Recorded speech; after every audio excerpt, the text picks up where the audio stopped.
ano eh, nanak namin. Uy, grabe na rin. Dito, ganito po kasi kayo mga ka-business dito sa Divisoria.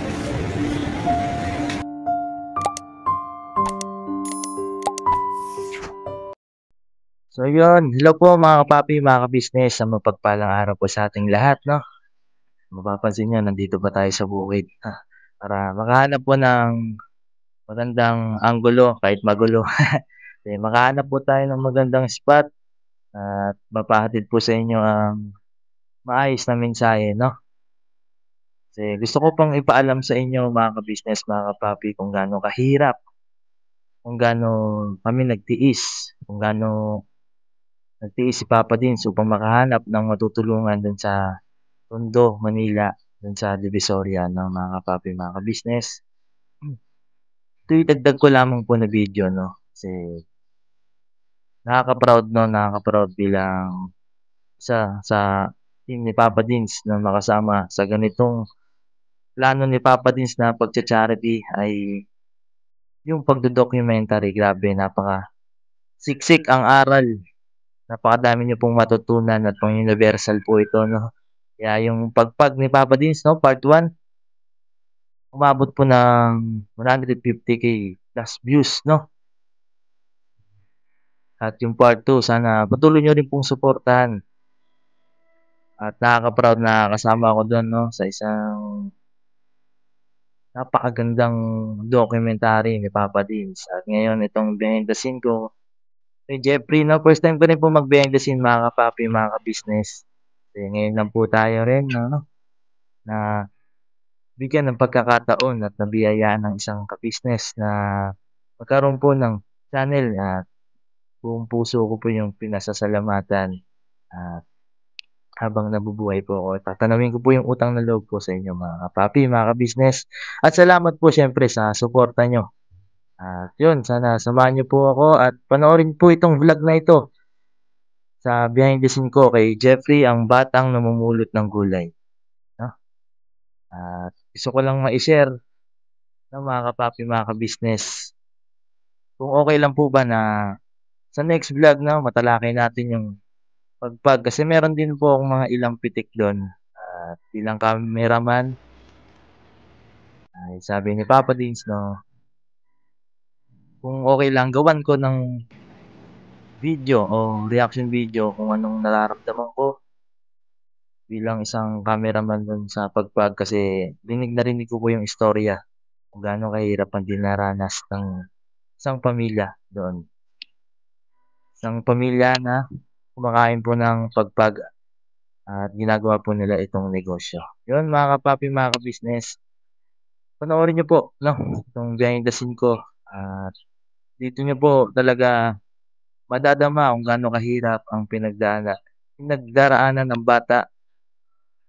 Sana panoorin nyo rin pong panoorin yung mga vlog ni Papa Dins, yung pagpag part 1, part 2 at itong kay Jeffrey, no, part 1 at may part 2 na rin po.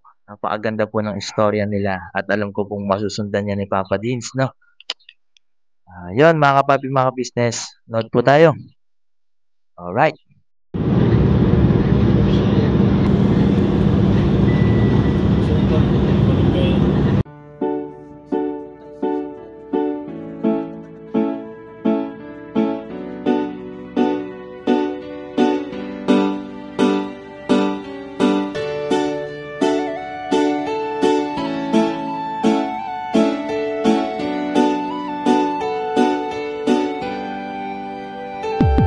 Papa Dins, ikaw ang aming dapat na tularan. Papa Dins, ikaw ang matatag na minsan di ka talagang maaasahan. Maging ang payo mo, patunay lang. Papa Dins, ikaw ang idol ko. Papa Dins, dapat ka sa yumangan at tulungan. Papa Dins, ikaw ang aming dapat na tularan. Talagang maaasahan. Maging ang payo mo, patunay lang. Papa Dins, ikaw ang idol ko. Gusto ko lang pasalamatan mga kagaya mo. Ikaw ang dapat na tularan at iniidolo ng karamihan sa tunay na buhay na ito. Salamat sa iyo Papa Dins, ikaw ang idol ko. Ang dami mo nang natulungan at yun ay may katibayan. Aking napapanood mga nahihirapan sa buhay. Ay tunay na iyong sinasagip nang hindi nang hihingi ng anuman ang kapalit. Marami ka ng pinag-aral, binigyan mo ng gabay at ang hangarin lamang sila ay magtagumpay upang ang mga pangarap kanilang mabot kamay. Dito ka nagsimula at ito ang ginawang tulay. Kung ano meron ka ngayon, Pops, deserve mo yan. At ang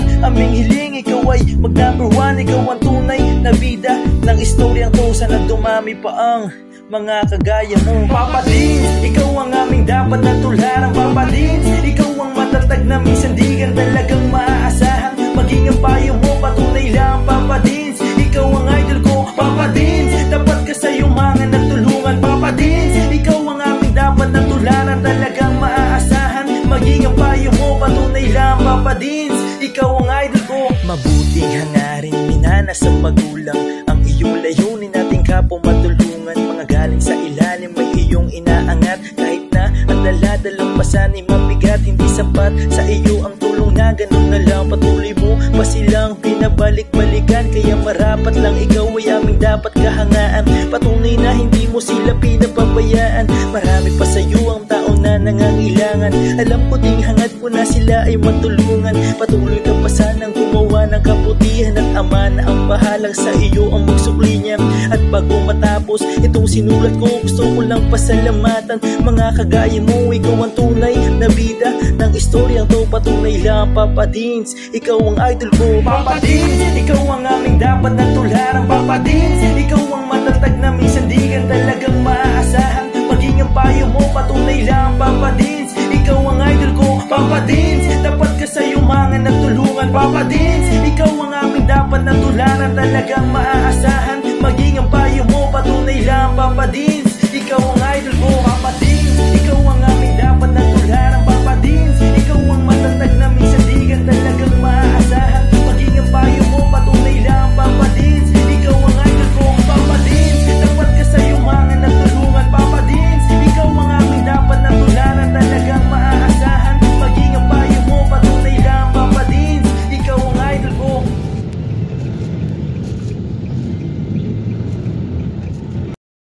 So yun mga ka-business, mga ka-papi, isang mapagpalang araw sa inyong lahat, no? Dito po kami sa kalagitnaan ng Divisoria, no? Yes po, kasi hindi na po nakapag-intro kanina. Hindi ka nga kasi sobrang busy, no? Pagbaba namin ay agad na ano na kami. Kumilos agad mga ka-business, mga ka-papi. Ngayon, natay lang po namin makontak kung sakali makontak kasi hindi namin makita talaga si Jeffrey. Biyo, tinulungan pa nag-iborno ko. Ano yan? Binira ko. Binira mo? Oh, grabe ah. Sabi niya, patang ako! Patang! Ano ang ibig sabihin yan? Ipatong daw. Ah, kala ko binira mo talaga eh. Kasi kaya mo piliin. Kaya pala ano eh. Patang ako, tsaka daw. Patang ako, tol. Patang daw. Patang pala. Hirapan tayo hanapin si Jeffrey sa dami ng tao. Ano, siguro si Jeffrey naghahanap yun, nagpupulot yun. Sa dami ng tao, hindi natin makikita sa liit nun. Papa din, sumabit sa jeep. Boss, nakita mo na si Jeffrey, boss. Oo, tigtigan no, nanak namin. Uy, sumabit na rin. Dito, ganito po kasi mga ka-business dito sa Divisoria. Dami yung tao ngayon na Eh boss, pwede na ata sumingit dito eh. Pwede na dyan boss. Tara. Tara. Dito mga ka-business, mabilis ang galawan lang po.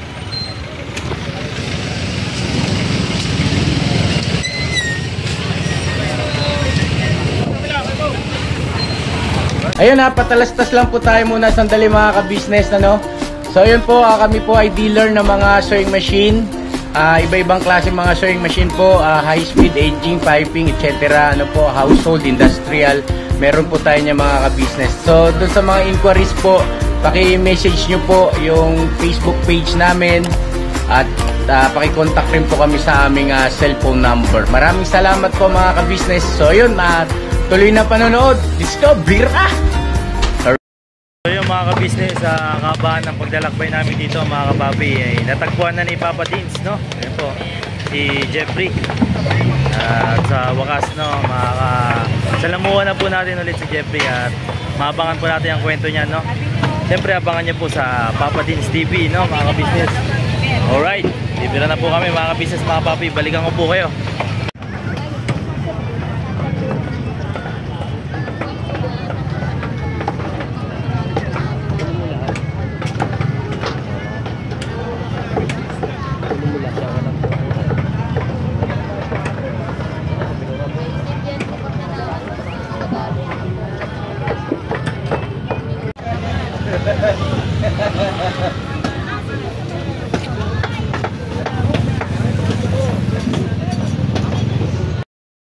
So yun mga ka-business, no, kasi Amaro mga business.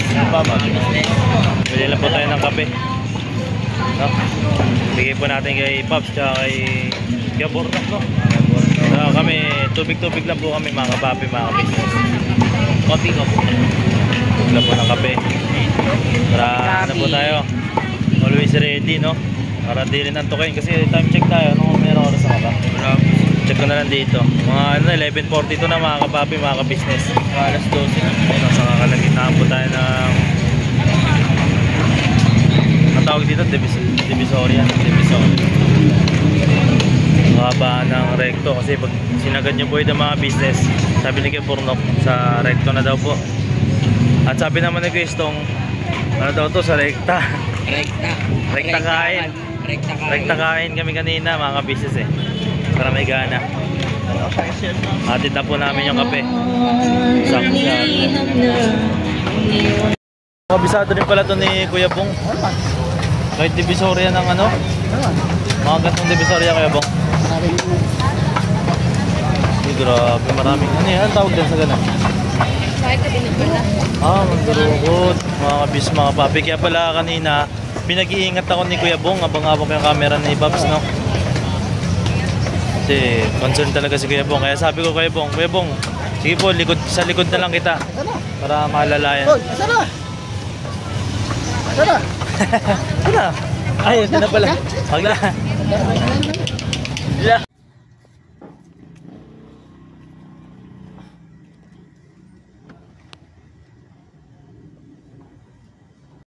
Yes, mga kapapi, dito po kami sa Baseco Compound, no? At tatapos na po yung vlog ni Papa Deans, no? Ngayon pa lang kino-congrats ko na si Papa Deans sa kanyang pagmi-mission dito. Grabe, panoorin niyo po mga kapapi sa upload po ni Papa Deans. Siyempre yung naunang na-upload po yan. Ngayon, babiyahin na po kami puntang 7-Eleven at hindi ko lang alam kung pwede pa kami, may bibirahin pa kami o basta itong video ko, vlog ko mga ka-business ay outro na po, no? Kaya salamat po na marami sa pagsama nyo, no? Mahal na mahal po namin kayo. I love you all. Never say goodbye. Tomorrow is another day. Tira banat lang mga ka-business. Yo, this is Medyo. The title of this song is Kuya Ka Business. Mapagmahal sa kapwa at may takot sa Diyos. Aminadong galing sa hirap, kaya nagsikap ng lubos. Lahat ng hirap, pagsubok, iyong pinagdaanan. Kay tuluyang nagsikap, di ka pinanghinaan. Patuloy kang gumawa ng paraan. Patuloy lang at di ka nag-alangan. Saksi kami lahat sa iyong mga kabutihan. Saksi kami sa mga sinagot mong kahilingan. Maraming kababayan na ang iyong natulungan. At di lang basta tulong, binigyan pang kabuhayan. Naging sandigan ka ng mga taong mahihirap, mga taong pursigido sa buhay at nagsisikap. Ganyan ka busilak ang iyong puso, di ka nagpatinag at di ka basta sumuko. Saludo kami kuya sa hangarin mong mabuti at malinis. Proud na proud kami sa iyo Kuya Ka Business.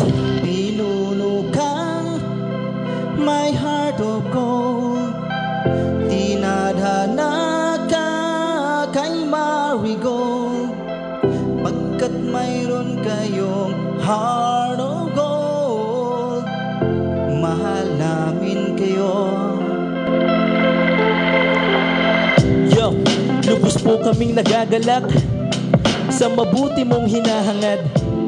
Lubos na gagalak pagkat maging mabuti mong hangarin. Sinundan ng iyong anak, magulang na mapagmahal maging sa amin. Di naging iba, naging anak mo ring ituring. Ramdam po namin ang iyong pagsinap at pagmamahal na tunay. Handa mo kami paglaban, handa magbuwis ng buhay. Yan ang katunayan, di ka nag-aalilangan. Di mo tinignan maging sariling kalagayan. Tunay na manalapitan, nais kong ipabatid. Tunay na kaibigan, kapamilya, kaputid. Ganyan kabusilak ang iyong puso. Di ka nagpatinag at di ka basta sumuko. Saludo kami kuya sa hangarin mong mabuti at malinis. Proud na proud kami sa'yo kuya ka-business. Minahal kayo ng mga tao kahit sang panig nitong mundo, pagkat mayroon kayong heart of gold. Mahal namin kayo.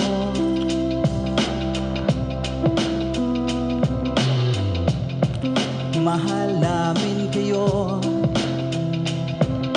Salamat ang marami sa iyo kuya. Salamat ang marami sa iyo pong pangunguna. Pinangunahan mo kami sa hadikain mong pagtulong.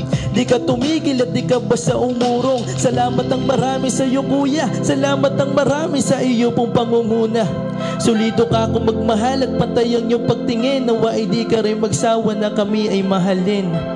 Mahalin. Ang dami mong natutulungan, hindi ka nag-aalinlangan. Pamilya at pangkabuhayan, pinuno ka may heart of gold. Mahal namin kayo. Mahal namin kayo. Salamat ang marami sa iyo pong pangunguna. Pinangunahan mo kami sa hadikain mong pagtulong. Di ka tumigil at di ka basta umurong. Salamat ang marami sa iyo kuya. Salamat ang marami sa iyo pong pangunguna. Solido ka kung magmahal at pantay ang iyong pagtingin. Nawa ay di ka rin magsawa na kami ay mahalin. Mahalin. Mga gawa mo'y kinalulugdan ng ating Diyos na makapangyarihan. Pinuno ka may heart of gold. Mahal namin kayo. Mahal namin kayo.